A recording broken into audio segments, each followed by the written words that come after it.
We're starting with the most famous song that Schubert ever wrote, aged 17 and a half. The poem from Goethe's Faust. And an unbelievable moment in the history of piano-accompanied song, because he found an accompaniment that both suggested Gretchen's spinning wheel, but also is emblematic of her emotions. So at the same time we get the spinning wheel and we get the emotions, and there is this drama and there's this marvelous tune. And for a 17-year-old boy to understand the feelings of a woman, do you know why is she singing this? Can you tell us? Yes, she fell in love with Faust. Mm-hmm. He impregnated her and left to fight in the army, so she's left alone, pregnant, missing her loved person. No? She's not yet pregnant in this part of the play. Really? Okay. No. Because in Gounod she is already. So. Yeah. Okay. So here she's not pregnant then. Go back to the Faust of Goethe rather than the Faust of Gounod. Okay. She's not pregnant, but she has met him. As you know, Faust has made a pact with the devil to look young and handsome again, even though he's an old man. I wish I knew the address. But in fact, the idea is he's great and he looks at this beautiful, innocent, lovely, kind, well brought up, faultless German girl. And he wants her. And part of his wanting it is that she is not the easy kind. She is the kind who would take much seduction. And she is the kind that Mephistopheles helps along the way. So the poor girl, even though she is very moral, has got the forces of the devil working against her. This happens after Gretchen has met, first of all, Faust in the street, and then there is a famous scene in the garden house. And in the garden house, Faust, and they are all together with her friend Martha. And suddenly Faust takes her aside and flirts with her. Now they do sleep later, and they do, well, first of all, she kills her mother by mistake by giving her mother a sleeping pills so she can meet Faust. So that's the first terrible thing that happens. The next terrible thing is that her brother Valentine tries to defend her honor, and he's killed in a duel. So to say that in her life Faust is trouble, and then she has a baby, is left and kills the baby and is condemned to death. And there's another poem, Ach meine Schmerzenreicher, where Gretchen, another Schubert song, where Gretchen speaks to the Madonna. It's called Gretchen in Zwinger. Zwinger being the ramparts of Frankfurt, the city walls where there's a Madonna shrine set into the city walls. So in this, she is awakened. So it's really more interesting than simply being pregnant. Okay. She is aware for the first time of sexual attraction. And it is more than she feels comfortable with. Again, because you feel the seed of Mephistopheles is working in her. Mein Busen dreht sich. Ach, sein Kuss is literally just that, a kiss. It's all happened with a kiss. But because Faust is already something monstrous, he's a creation, he isn't real, he's been fabricated, the kiss makes her want more. she is longing, dreaming of him. So don't actually think it's so dramatic yet. She's sitting at her spinning wheel. She's still working. Why do you think she's spinning? I assume she's a spinning girl, that that's her work. That's her. Correct. She sells her yarn by the weight. Okay. In those days, you know, it was what is called a cottage industry before factories. It was somebody's idea to get a whole lot of spinning girls all together. And that's what we get in Fliege de Hollander, with Center and the spinning chorus of Wagner. The girls are in a factory. But before factories, everybody sits alone and does their work and takes the yarn and it's weighed, the flax, and you get paid. And this is how she makes a living. And she's got to, after meeting him, she's got to get her thoughts together and make a living. So let's hear this.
very good standard.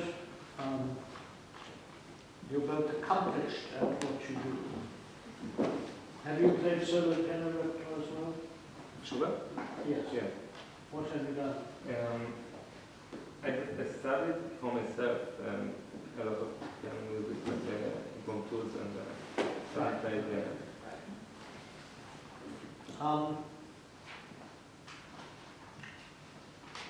So basically,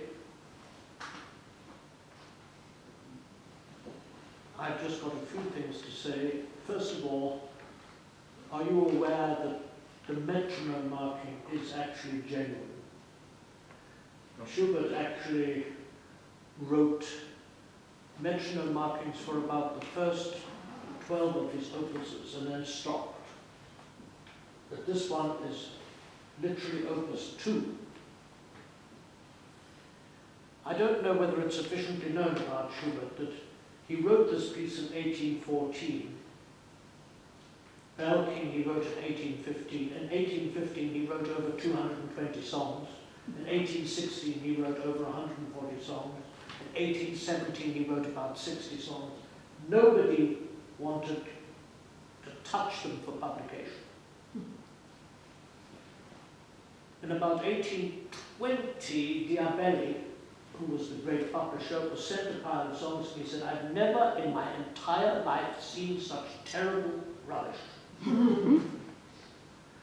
So two of Schubert's friends, a man by the name of Zornleitner and Joseph von Spahn, said, right, what if we pay for the costs? Will you put them in print form and we'll do a deal, we'll pay you and then we'll sell them privately. Oh yes, said Diabelli, I don't care. So it was only in 1821 when this was printed. Can you imagine? 7 years after it was written. And of course, everybody wanted to buy it. And Diabelli was astounded.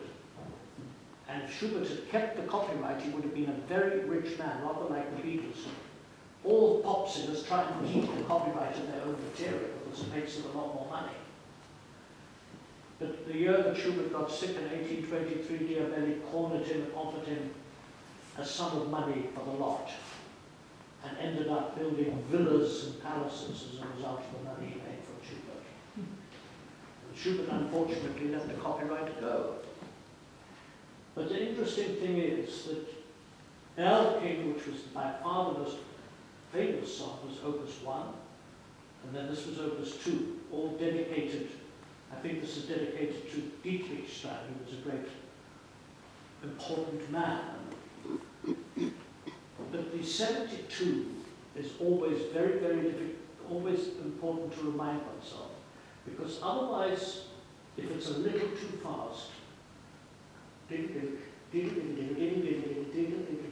it's just even a touch too fast, we don't get the depression, the sense of drudgery.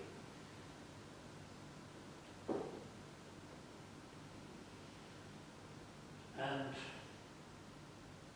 then the thoughts become exciting. Slower. Well, it gets faster at the end as you become more excited.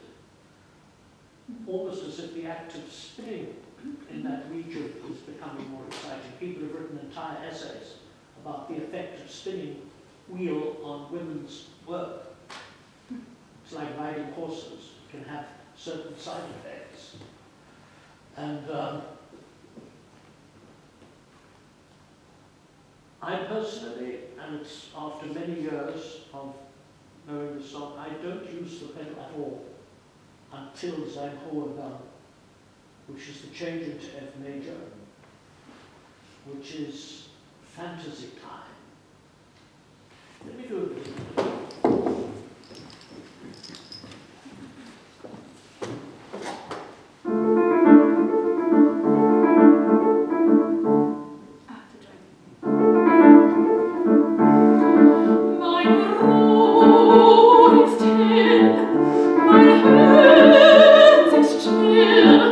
Ich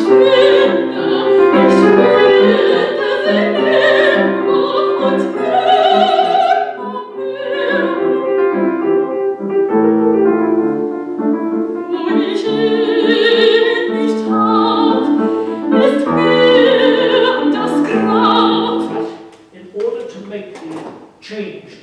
ganze Welt ist mir vergällt.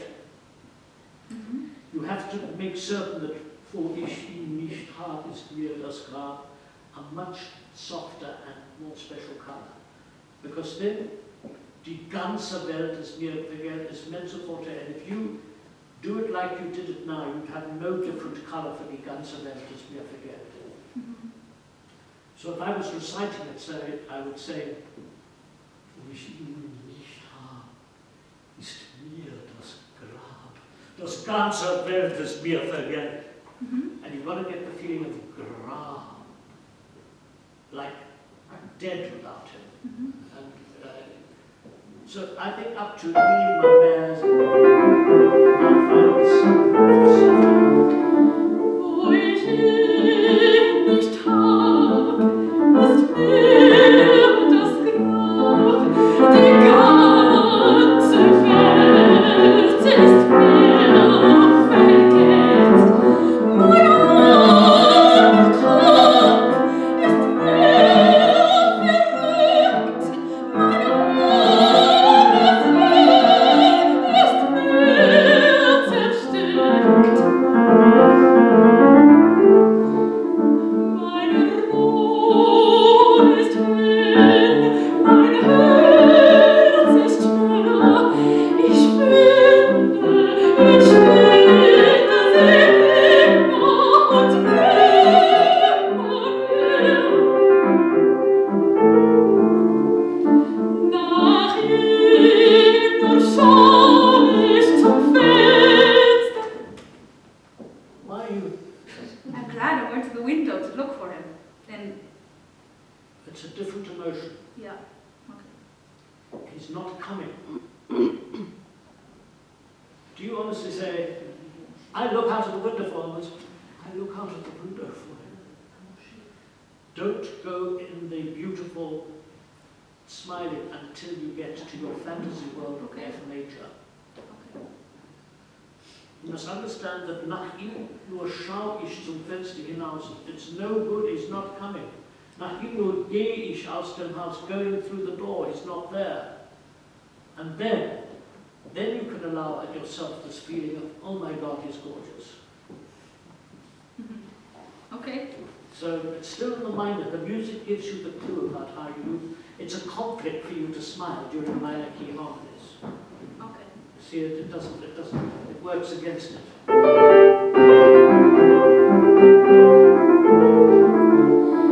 Nach ihm schau ich zum Fenster hinaus. Nach ihm nur geh ich aus dem Haus. Sein hoher Gang, seine edle Gestalt, seines Mondes Lächeln, seine Augen. No accelerando. That comes later. Okay. You are actually accelerating it and it isn't written. Okay. Okay. You've got slightly, it's sein hoher Gang, sein edle Gestalt, seines Mundes lächelndes Smile, seiner Augen Gewalt und seiner Rede. And this forte, you should avoid becoming too hectic. Let the sound become more, but don't make it hectic. Und seine Rede zauberflüssig. He's going, he's like, and it's this incredible,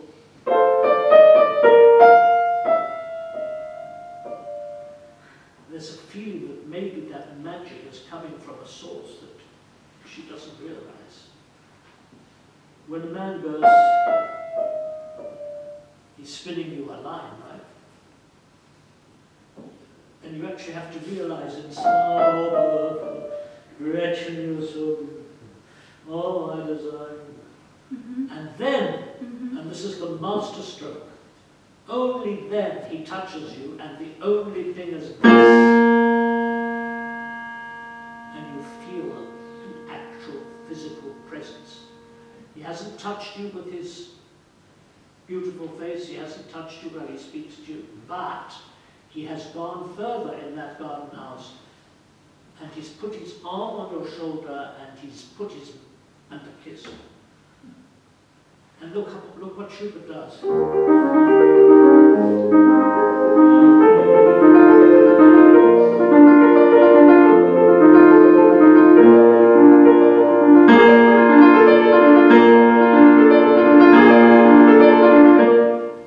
It's the moment it becomes physical that it begins to get faster.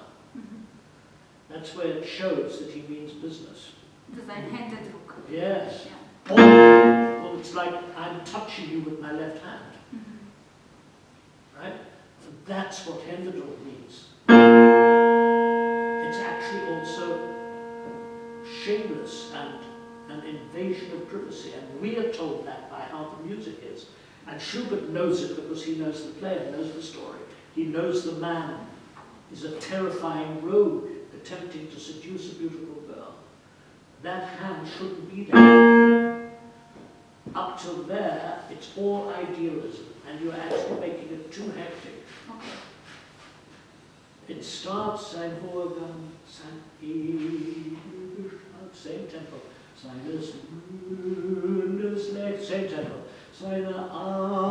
But a little bit louder. And then the speech, it's his words that have so seduced you. So, and then that's redet Zauberflug, and all of a sudden, you feel a hand on your bottom, somewhere probably very rude, somewhere very Trump-esque, and but you like it, and it excites you, and that's when. And the accelerando goes Händedruck, so it's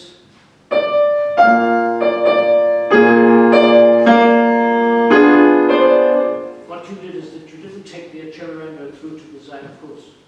So I did a accelerando before, where there wasn't supposed It goes to be. through Händedruck and not it's Zeinfuss.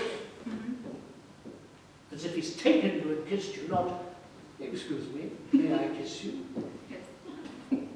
He's done it before you can even stop it, before you can object. Yes. You understand?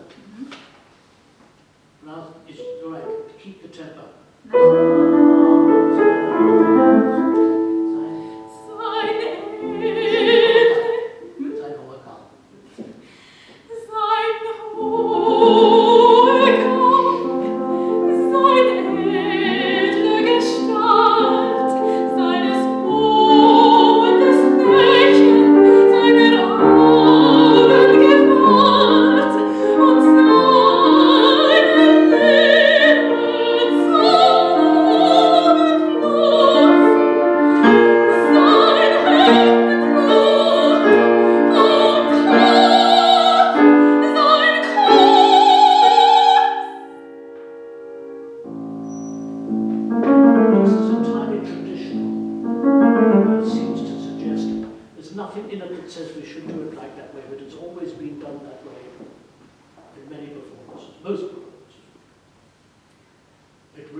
Some indication, but there isn't any indication here.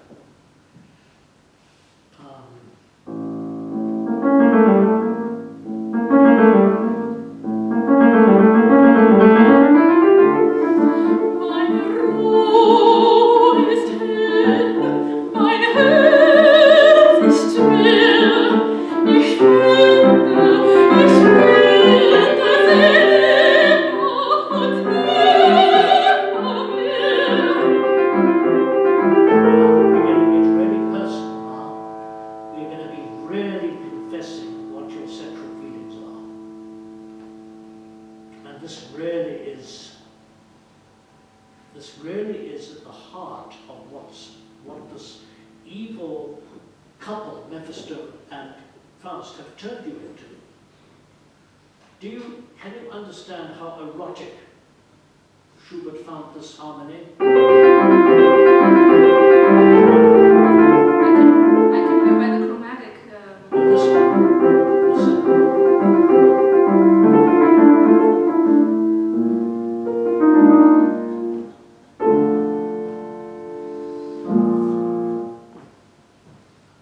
It's a strange line. You have to actually sing with the harmony more and to realize what the harmony change means. The first version of Faust says, my lap, my womb longs for him. Mein Schoß drängt sich, but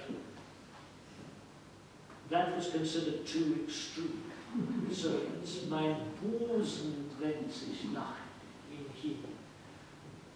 Dürfte ich fassen und halte ihn und küssen ihn. And Keitel, who was a famous Gretchen in the time of Gustav Gründgens, who was the great German actor of the 30s. There's a wonderful record of the Jewish actress Keitel reading Gretchen. And she goes, ach, dürfte ich fassen und halten ihn und küssen ihn, so wie ich wollte. As if suddenly, as I want to. Did I say that? Where did this come from? What dirty thoughts has she got with so wie ich wollte? But it's, and this one, in this area here, you begin the accelerando to the end. Did you rely on your pianist for the accelerando? You did it yourself.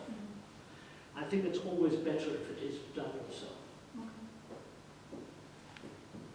All right, and I'm just going to show you one more thing. So my bosom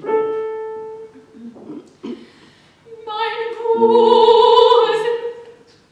It's got to be much more intimate. Not my book. It's something that you tell in a great secret. When it's the beginning of such a long thing to a forte, you've got a long climb. You've got to reserve your sound for a long climb. You can't just go, my book. Too many singers, you know, have a default setting like turning on the computer. We're on. The voice comes. My ball, always when you have a word or a phrase, think before you sing about what you're saying. It almost should be that you're ashamed of saying. What's happened? Why should I be having these feelings?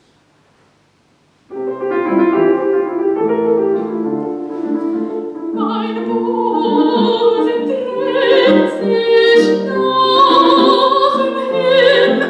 Ach, dürft ich fassen und halten ihn und küssen ihn, so ich wollt, und sollen küssen, vergehen sollt.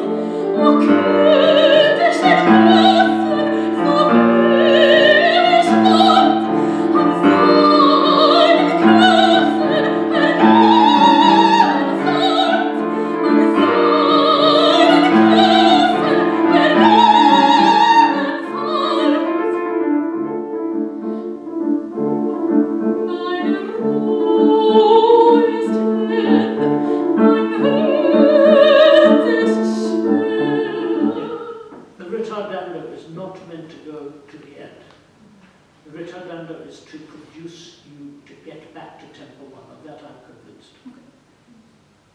So don't try and do mein Herz, don't try and do a continuing ritardando. So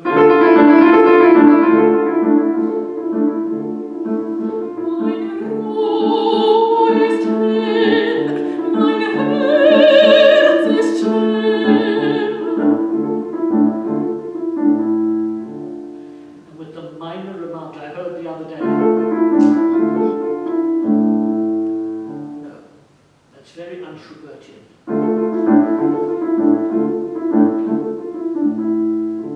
Just maybe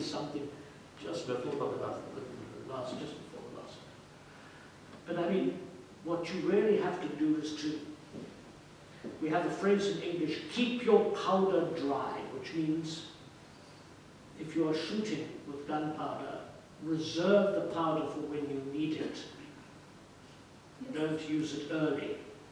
So keep your piano so that, and a little, what you need to do is get a feeling of one in the bar.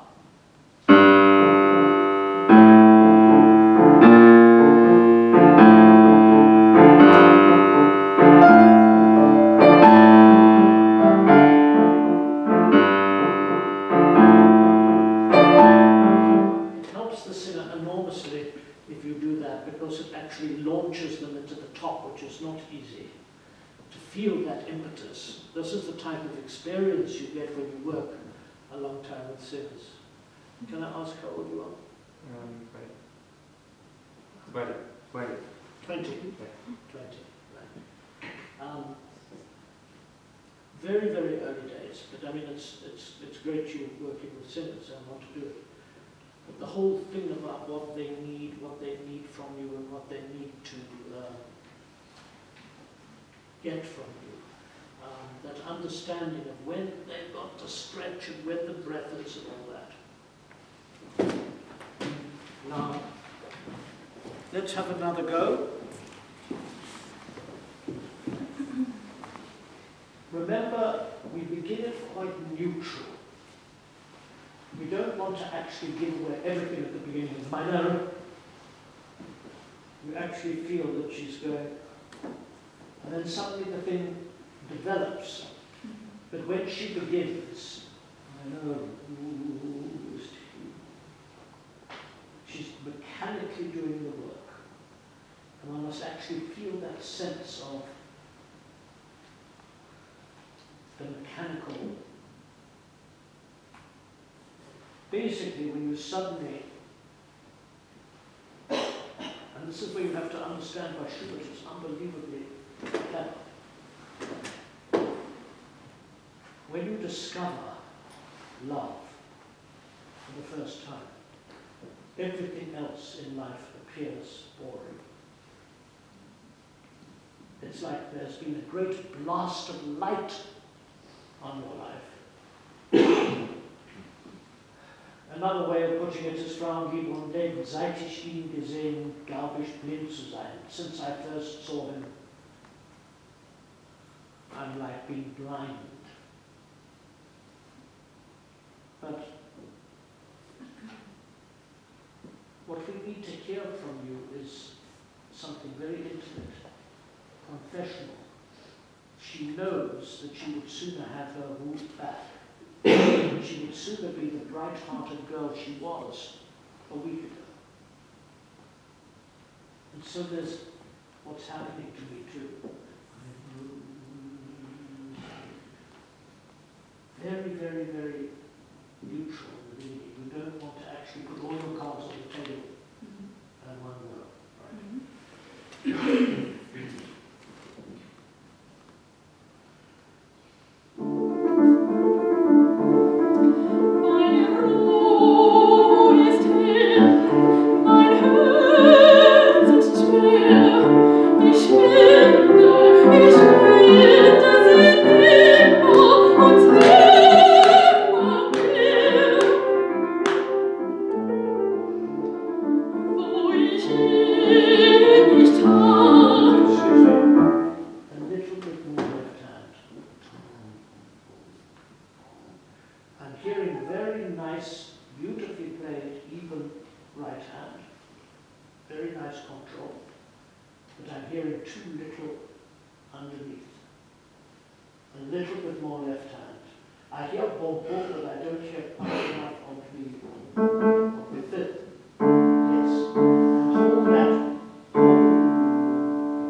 This is what is called supporting the singer, just a little bit more sound. Otherwise, they just feel, you know. I actually think accompaniment is very much like a pas de deux. Oh, what? Do you know in ballet? Have you ever seen a ballet? Everybody knows what a pas de deux is? Where you actually get a ballerina doing amazing things and a man standing quite still, holding, supporting. He will have his hand under her bottom, and she can only do these beautiful things she is doing because he is there, very strong, very silent, and caring in a way. It's wonderful to see pas de deux, two dancers who are really admiring each other, like Fontaine and Nureyev, because there's this feeling of he has to be so strong and she has to go out like this, and if he dropped her, it would be a nasty accident. He has to be also physically in order, and he must know exactly where to put the hand to support her. He must know exactly what space she needs in order to move. And it's up, and in a way it looks like quite easy, but it's incredibly. It's like a company. One actually has to have the sense of energy that comes down the piano, then turns right like a knight's move in chess, like an L shape, down the piano, and underneath her, loving her, supporting her, making her buoyant, through your sound, through your sense of, how can I describe it, just through your care. And what I've said before also applies if you can sing the tune in your head with her and phonate the words in your head at the same time as the company. That helps you a number of times, not only to get good at ensemble, but to get used to something the pianists who have been brought up sharing with instrumental work take a lifetime to learn if they are not helped right from the beginning. The words are emotive. Herz, schwer, meine Ruhe. And even if you don't speak German, the feeling of these words going through your brain and through your tongue and your lips encourage you to feel certain things that you will need to be able to feel when you play the piano in response. Very often when she says something, if you are not feeling the power of this word at the same time, it's just like someone going, oh yes, business as usual. There are lots of business as usual accompaniments because they just sit there and play the notes. But a really great accompanist will feel the same text. The text belongs to you as much as it belongs to the singer. It's not just a question of the text being her job. The text is your job to feel and to sing with her. Because that's the difference between a solo pianist and an accompanist. We have 3 staves, and we are singing all the time with the singer, experiencing the text. So it's not possible to go, and you are going, meine Ruhe ist in, the pianist is going.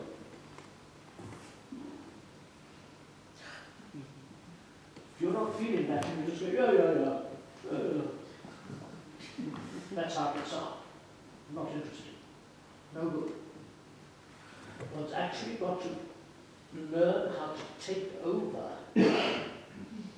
And then, as you get older, you then teach singers how to do it. By the age of 30, in 10 years' time, people come to you and say, how does the song go? Teach me it, show me, give me coaching. And you have to do it because you have felt it as much as singers do. Not just simply, oh no, excuse me, I've just got some notes to play. That's one of the reasons why linguistic expertise, knowing about languages, knowing about poetry, knowing about history. The job of accompanying is very, very much more complicated than people think. It's not like being a butler at Downton Abbey who serves the breakfast and has a tailboat.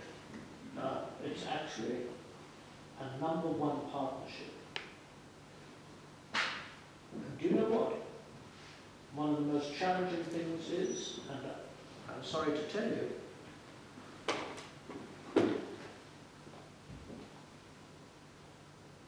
you will always be a lady, and you will always sing Gretchen or Ellen, or maybe you will sometimes sing man's songs and texts, because that is permitted.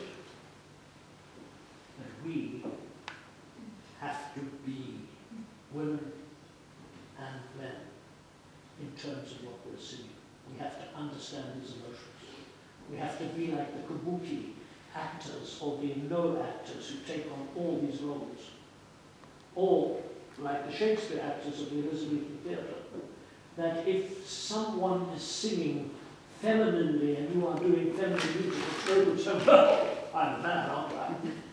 You are there with her doing these things. There's lots of it. One has to be prepared to act through music, to get a liberation through music. One has to be prepared to act, to be whatever roles. And in this particular role, it is not, it is her. And you are with her. So it's, when I'm playing it, I am experiencing her feelings. It's the only way I can make it sound right. I can't do it. Oh yes, well, silly cow. She's got herself into a huge problem. Oh, she's pregnant. No. Minor-ish. So the character of Gretchen is created between the piano and the voice. It's not just you who are Gretchen. It's you who are Gretchen. And that's one of the reasons why we actually have to have the internal freedom to play many roles and many parts. And to understand not only, oh yes, I understand how a girl feels, yes. No, I am the girl and I understand. That's, to have that bravery means to actually sing the text in your head, as if it's you. So da-da-da-da, it's a girl doing this, not a man doing it. Yeah, there are other songs. You get plowing songs, Flügellied, and you get Fischer songs. Then we are then that's another act. That's another role. But in this particular instance, it's a blonde German woman doing this. We have to have the imagination to paint that, to paint it, and in a sense, to incarnate it. And that's how we find the colour under the figures. It's different for this song than a song about fishing or hunting or any of the other songs. Oh, that's, that's one of the beautiful things about my job, because there are so many different types of things, doing so many types of roles and scenarios. In a single recital, there are 20 different situations, or 25, according to number of songs. And I must be inside each one of them. Do you think that makes sense, to actually tell somebody that this is really, there's such a word as empathy, which means feeling for somebody else as if you were in their position.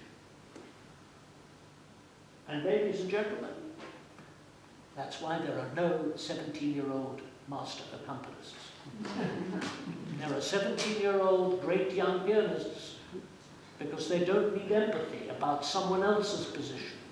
They are playing their own part. They can be wonderful virtuosos. But being someone else, that requires real maturity. Caring for someone else on the platform, that requires marriage maturity. Anybody can put a young man with his own instrument on a platform and let him show how marvelous he is. But when two people come, as a result, there has never been in history a successful accompanist under late 20s. They don't exist. You do not get wunderkind accompanist at 17. It's the wrong mental maturity. It's a question of maturity, and it's a question of wanting to build that maturity. And it's a question of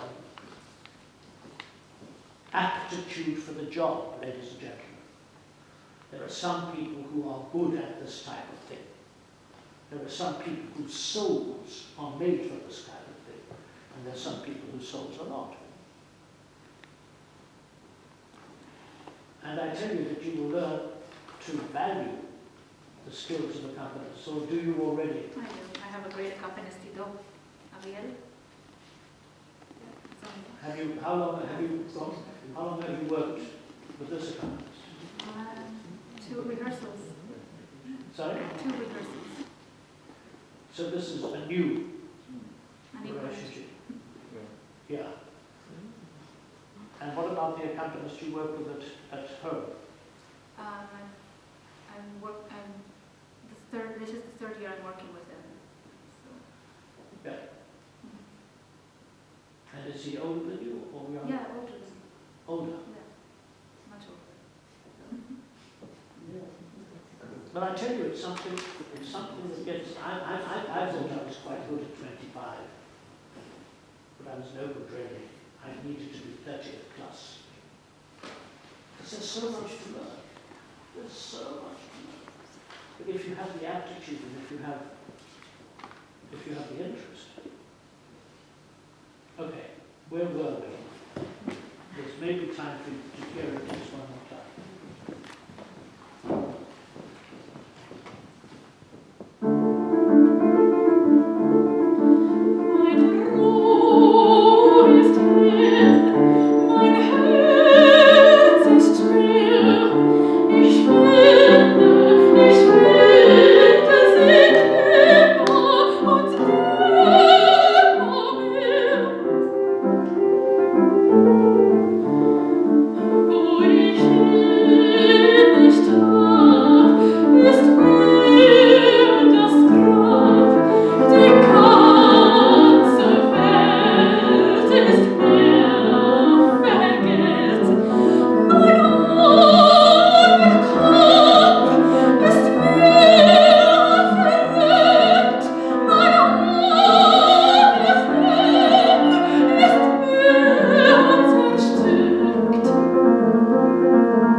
must learn to say schwer. S-C-H like Schubert, schwer, and then schwer. Schwer. Ja, schwer. Schwer. Es ist sehr schwer zu arbeiten, schwer zu sehen, difficult, schwierig. So, schwer. But we must hear S-C-H-W, schwer. And you just have to, and quite quickly, schwer. Schwer, yeah. Yeah, it's something that's still gives you a bit of fun. Lots of much better stuff there. A few slips, but better at the end with those left-hand sounds. And the way with one in the bar, the cello rondo was better managed. Okay, Thank you so very much. much. Now we are going to do another hour with another set. Thank you. When you come tomorrow again? Yes. We want to hear. He's asking what to prepare for tomorrow.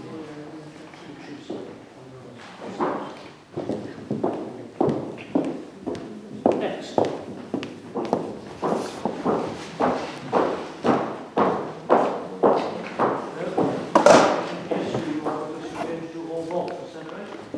I was thinking of doing my Schubert. What do you prefer? Right. It doesn't matter. I don't Okay. care as long as you produce something. Great, so I'll do our Schubert.